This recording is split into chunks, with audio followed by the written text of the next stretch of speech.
Max and the Millions, Chapter 17. Max, look! Sasha was pointing at the model castle.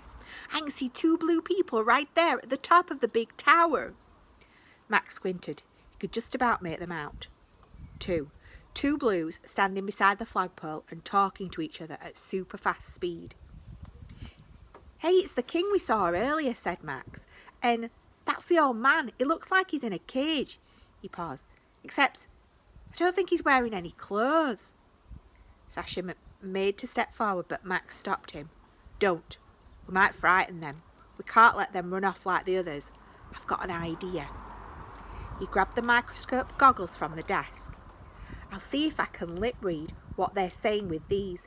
Maybe we'll get some clues about what's going on. Sasha was impressed. You can lip read?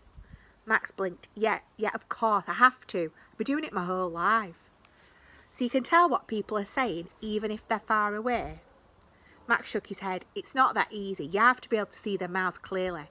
And even if you can, it's still easy to make mistakes. But Sasha was amazed. Cool. It's like you have a superpower. Max flushed with pride. Well, I guess it's kind of like a superpower. He pulled on the goggles, still blushing, and turned back to the castle. The tiny boy swung into view. It was the first time Max had seen the king up close. He could make out every strand of his bright blue hair and the exact shade of his bright blue eyes and the grains of sand that dusted his robes. And that wasn't all he could see. Sasha tapped him on the shoulder. Can you see him? Max paused.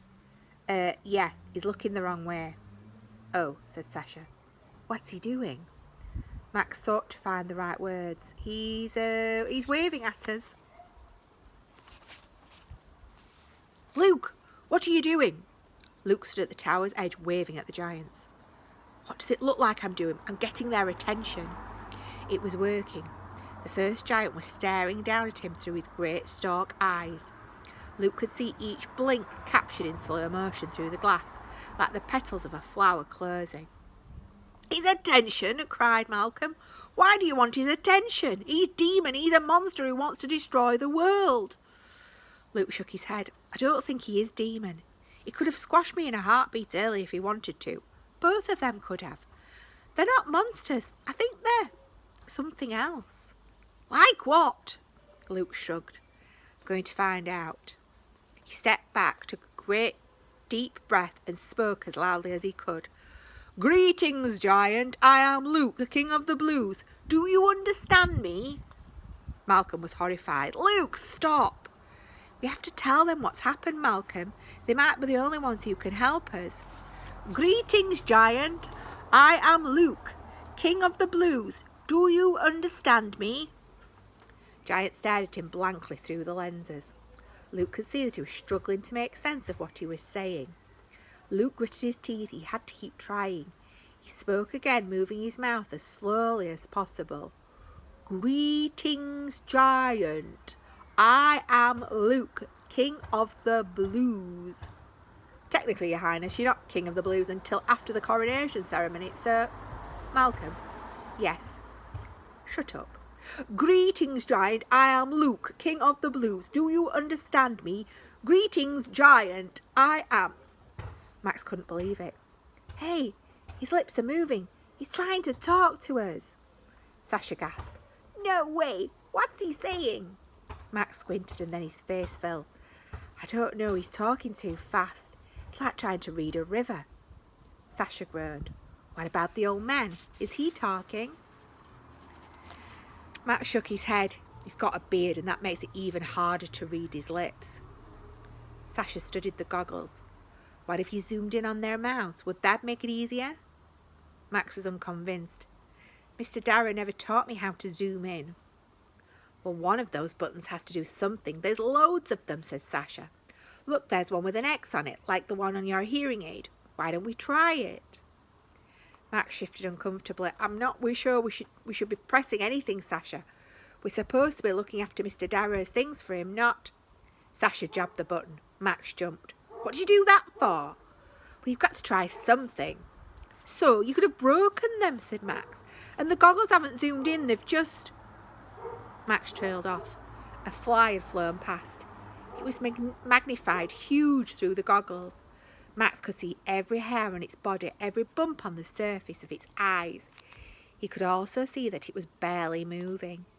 The fly hung suspended in the air, each beat of its wings moving with the grace of a ballerina. Standing on its back were 20 green soldiers, pointing at Max and screaming in terror. But the tiny soldiers weren't super fast anymore. They all moved at normal speed. Max took off the goggles. The fly buzzed to the other side of the room in a flash. "What's wrong?" said Sasha. "Have I broken them?" Max handed the goggles to Sasha and grinned from ear to ear. "See for yourself."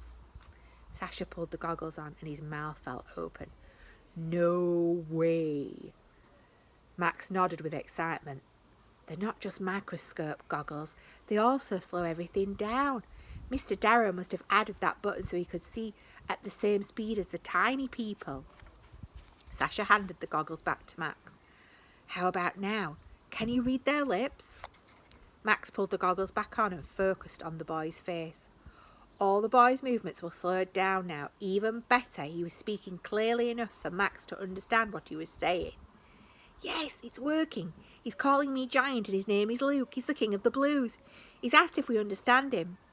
"Tell him our names," Sasha said excitedly. "Good idea."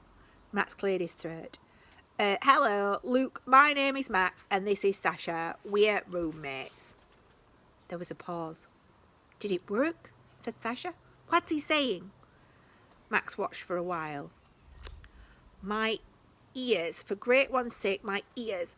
Malcolm, calm down. Demon is trying to kill us with his bellowing voice. I told you he's not trying to kill us. My ears, my ears. Look, Giant, you're going to have to talk quicker or something. We can't understand a word you're saying. I think I've gone deaf. Oh, shut up, Malcolm." Sasha grimaced. "Well, at least now we know that the other one's called Malcolm." Max pulled off the goggles. "It's no use. Everything about us must be super slow to them, including our voices." He stared down at the tiny boy on the tower. "We have to keep him talking. It's our only chance of finding out what happened. But how can we show him we understand? How can we talk to him without using our voices or—" And then Max realised what to do. Luke's head was reeling.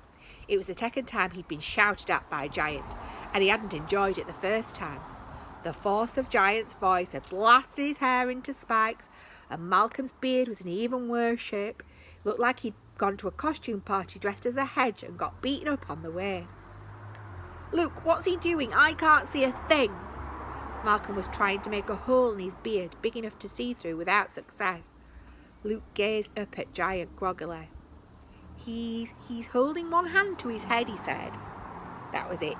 Giant was sitting there with one hand cupped around his ear, looking at Luke expectantly. "Luke, this is ridiculous," said Malcolm. "He clearly doesn't understand a word you're saying. Stop talking to him and get us out of here." Luke kept his eyes fixed on Giant. "No, it's like he's trying to tell us something. It's like he's saying—" And suddenly Luke understood. His face broke into a smile.